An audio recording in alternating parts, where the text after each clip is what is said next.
start guys. I think what we're concerned is over the start right now. For me or for who? I guess we can start with you. I mean, I'm not looking at 0-3 as the end of the world. You go back and you look at the history of the league, and you'll see who started off hot. It all works itself out. We'll see around game 20, 22, 23 what's going on with the league. But as long as I feel we're trying to trend upwards in most areas, if not all areas, then I'm gonna keep pushing. Even if we're going down, I'm gonna keep pushing. But I like some of the things that we did against the Warriors. I like that we did not give up and we showed fight. Because at the end of the day, if you expect to have a winning culture and or a championship mentality, it doesn't matter what the score is. You got to keep fighting and keep grinding, and we did that both times the last two games against two very good teams. What's the biggest optimism you see from that game? Right now, I mean, offensively, our guys, we've thrown a lot at them, but they're showing a connectivity early on that I didn't think we'd have. And knock on wood, watch it go away the next game. But we're doing some pretty good things offensively. Where we're struggling a little bit is on the defensive side of the ball. Obviously, you could talk about the free throws or the fouling. That hurts us. And then, if there's one thing offensively, we're not finishing always around the hoop. But defensively, as a group, we can do a lot better to where we're not giving up easy buckets to our opponent, especially in crucial situations. Mike, a lot of us have been around here for a long time. We've watched a lot of these players come through, but Harrison Barnes, we've seen 3.5 years of Harrison Barnes. He does not look like the same player that we've seen in the first 3 games, but also the preseason. Is there anything going on there that you can kind of talk to us about or figure out with him? Because he looks like a different player. Well, so the first thing is obviously I think Domas might have had 14 rebounds in the last game, but if you take the first 2 games, HB was leading us at the small forward spot in rebounds. Yeah. He's leading the team in rebounds. And so there are some things that he's doing that aren't sexy or that may not show up in the stat sheet, and everybody's looking at his three-point shooting and scoring and all that other stuff, when there are other things out there that he is doing to give him an opportunity to continue to stay on the floor for long stretches at a time. So, a guy like HB, I'm starting him, I'm bringing him out quick, I'm putting him back in, and most times I'm putting him back in, but sometimes I'm not putting him back in, in a half. And that's probably a little different than what he's had in the past. He's as a veteran guy that has been able to score in this league, he's had an opportunity to play a long stretch initially, and that long stretch usually allows a guy like that to get rhythm. On top of that, we've thrown a completely new offense, as you guys probably have known already, especially going through the little mini camp over there. We've thrown a new offense that's a read and react offense, and so he's not always getting the ball in his sweet spots too to get an easy look, because if you get an easy look early, usually that starts a snowball effect or it gets the dominoes to fall. So there are some things that over time, when he gets used to what we're doing out on the floor, not only that, we get used to what we're doing on the floor as a coaching staff, where we can put him in a spot or two to possibly get him an easy bucket early to start those dominoes to fall. Well, let me ask you this. Does he come to you and say, what am I doing right, what am I doing wrong, or are you just going to let him coach himself? No, I'm going to give him space, and he's going to, because he's a veteran, he's earned the right to try to figure some things out on his own. But just like him and everybody else, I'm in constant communication with this team as a group and as individuals. And I'd be surprised if any of them said anything different. Mike, last week you talked about how when the lights come on, habits. Say one more time. Last week you talked about when the lights come on, old habits are kind of hard to break. Are you worried that with this 0-3 start, this team might revert back to some of their mindset of just like, well, here we go again? I ain't gonna let them. How? I ain't gonna let them. Trust me. A couple more, guys.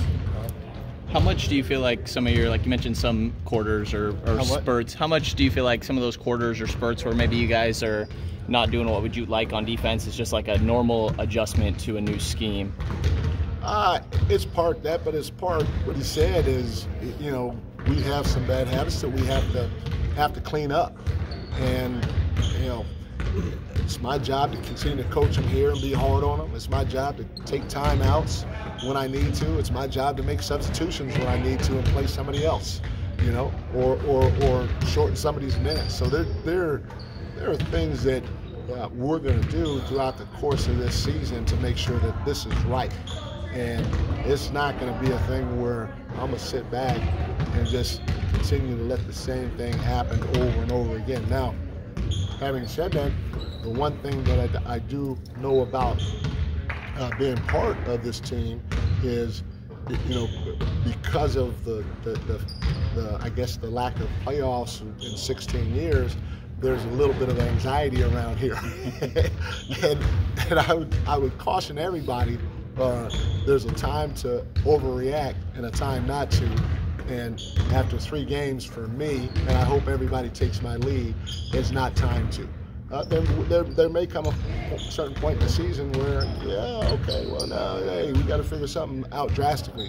But right now, no. As long as we're trending the right way, we're busting our behind, we're supporting each other as teammates, we're embracing our role, and we're truly trying to come to the gym, whether it's shoot around, practice, and game, trying to get better as a group.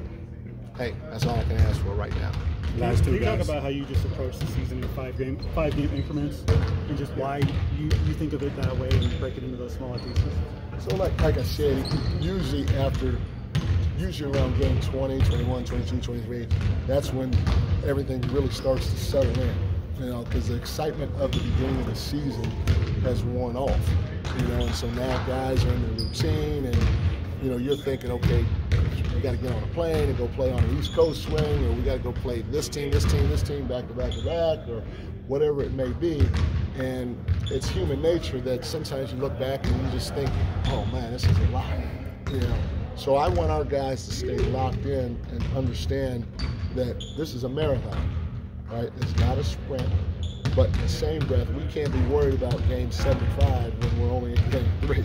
Like right now, I can't be, oh shit. I hope I can say that, but oh shit, we're 0-3. The season's in the toilet right now. You know, no. Okay, let's look at these 5 games. Let's see what we do these 5 games. All right. Now, if we go 1-4, 0-5, whatever it is, let's see if we can do a little bit better. But don't think about game 45. Don't think about game 72. Don't think about the playoffs right now.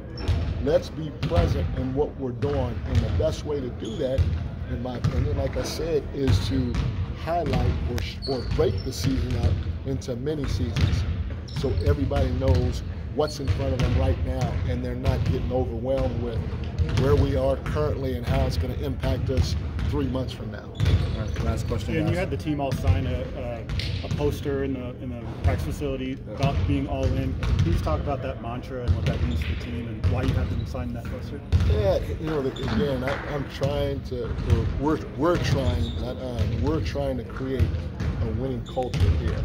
And you know, there's a few things that go into that, which I've already explained. And when you hit adversity, like some people may think we're in now, because we've lost, because you're not playing, because you expected to play more than what you thought, because you expected to get more shots. When those things creep in, are you still all in what our game plan is as a team? You know what your role is. Are you still all in and embracing your role, or are you just going to accept it where you got 1 foot in and 1 foot out because things are going bad now? When we hit a little bit of adversity, you're going to creep over here. So you can say, well, I ain't playing, so I ain't part, you know. That's why that's up there. This year is about us being all in. It's a big year for us. It's a transition year going from here to trying to get to here. And it ain't going to happen just because we feel like we got some talent or because we feel like we worked hard during the preseason.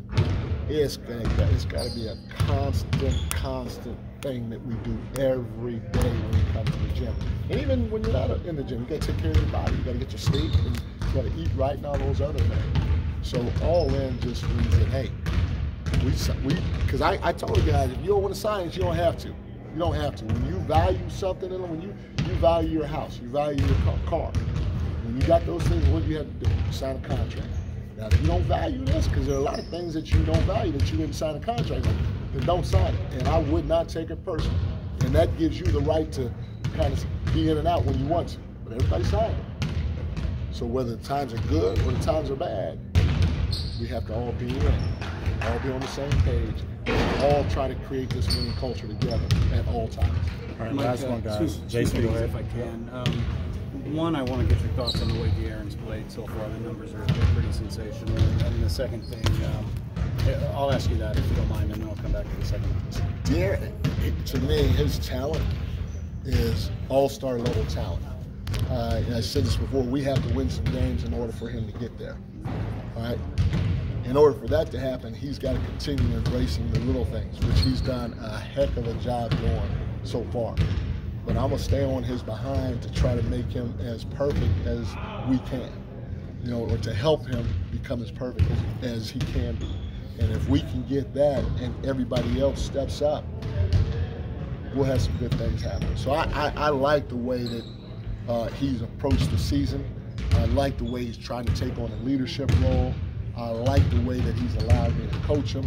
I mean, a prime example against the Clippers, he misses a trap the box. They get it done. 5-6 plays later, he goes over there, he goes vertical, and if they score it, it's still a great play. But they end up missing it, which gives us a chance to have them win the game. So he is making tremendous progress, and I'm going to stay on his behind, and he's going to keep pushing himself to continue to climb upwards. Okay. All right, thank you, guys. We have to go. Thank you. We have to go, guys. Sorry about that. Next time. Next time. Thank you, guys. Thanks, Mike.